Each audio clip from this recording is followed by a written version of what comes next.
معزز خواتین حضرات، طارق خورشید میرا یونیورسٹی دنوں کا دوست ہے اور یہی دوستی کھینچ لائی، ورنہ میں جب سے لاہور کے مضافات میں اپنے گاؤں شفٹ ہوا ہوں، میرا سچی بات ہے شہر آنے کو دل ہی نہیں کرتا۔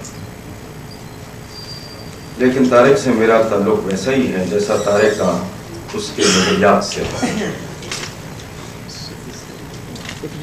اعتزاز حسن صاحب طارق بڑی شے ہے، اس کی تارکیت دیکھنی ہو تو اس کتاب کے انتصاب پہ غور فرمائیں، جس میں اس نے کمال مہارت بلکہ چالاکی کے ساتھ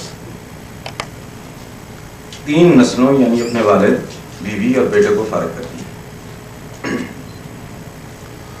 طارق بن زیاد اور طارق خورشید میں بہت مماثلت ہے، دونوں سخت جان، دونوں جنگجو، دونوں ضدی، دونوں سیلف میڈ۔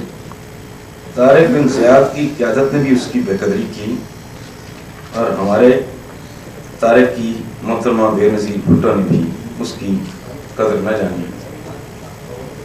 ایک اور مماثلت، دونوں طارق دیار غار میں رہنے پہ مجبور ہوئے۔ ہاں البتہ دونوں طارقوں میں ایک بہت بڑا فرق ہے کہ طارق بن زیاد نے اپنی ساری کشتیاں جلا دیں، لیکن ہمارے والے طارق نے سب کی نظر بچا کر ایک کشتی چھپائے رکھی اور پھر اس کشتی میں بیٹھ کے چپ چاپ امریکہ روانہ ہو گیا۔ ہمارے اکثر انقلابیوں کا انجام امریکہ میں ہی طے پایا ہے۔ ویسے طارق بن زیاد کے دور میں امریکہ ایجاد ہو گیا ہوتا یا دریافت ہو گیا ہوتا تو شاید طارق بن زیاد بھی فاتح اندلس کہلانے کی بجائے امریکی شہری کہلانے کو ترجیح دیتا۔ طارق بن زیاد نے اسپین کے ساحل پہ جو تقریر کی وہ بڑی مارکے کی تقریر ہے، لیکن یہاں صرف اس کا ایک جملہ میں آپ کی خدمت میں پیش کرتا ہوں۔ طارق نے اپنے ساتھیوں سے کہا، اگر ہم ہار گئے تو ہماری حالت ویسی ہوگی جیسے کسی یتیم بچے کی کسی کنجوس اور کمینے کے دسترخوان پہ ہوگی۔ پاکستان اپنے یتیم عوام کے لیے کسی کنجوس اور کمینے کا دسترخوان بنا دیا۔ اور طارق خورشید کی یہ کتاب سویدار اسی دسترخوان کی کہانی ہے۔ چونکہ اٹک قلعے میں بھی روٹی تو ظاہر ہے ملتی رہی، جس طرح جنرل نیازیوں کو لڑنا نہیں آتا، بہت سے نامور اساتذہ کو پڑھانا نہیں آتا، جس طرح ہمارے علماء جہالت کی معراج پہ ہیں، گلوکاروں کو گانا نہیں آتا، اسی طرح ہمارے بہت سے پیشہ ور لکھاریوں کو لکھنا نہیں آتا۔ لیکن میں حیران ہوں کہ سیاست اور سٹاک ایکسچینج میں ایک عمر گال دینے والے طارق خورشید کے اندر اتنا عمدہ نثر نگار بھی موجود تھا۔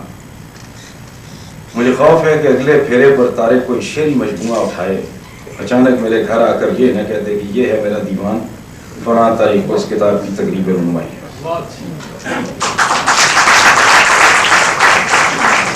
میری طارق سے ان ایڈوانس دست بستہ گئے دنوں کا واسطہ لے کے گزارش ہے کہ تمہیں تمہارے طلاق شدہ انقلاب کی قسم اپنے دیوان کی تقریب پہ اتنے ڈھیر سارے مقررین بلا کر سامعین کو امتحان میں نہ ڈالنا، کیونکہ لوگ صاحب کتاب کی بجائے دل ہی دل میں مقررین کو گالیاں دیتے ہیں، حالانکہ قصور صاحب کتاب کا ہوتا ہے۔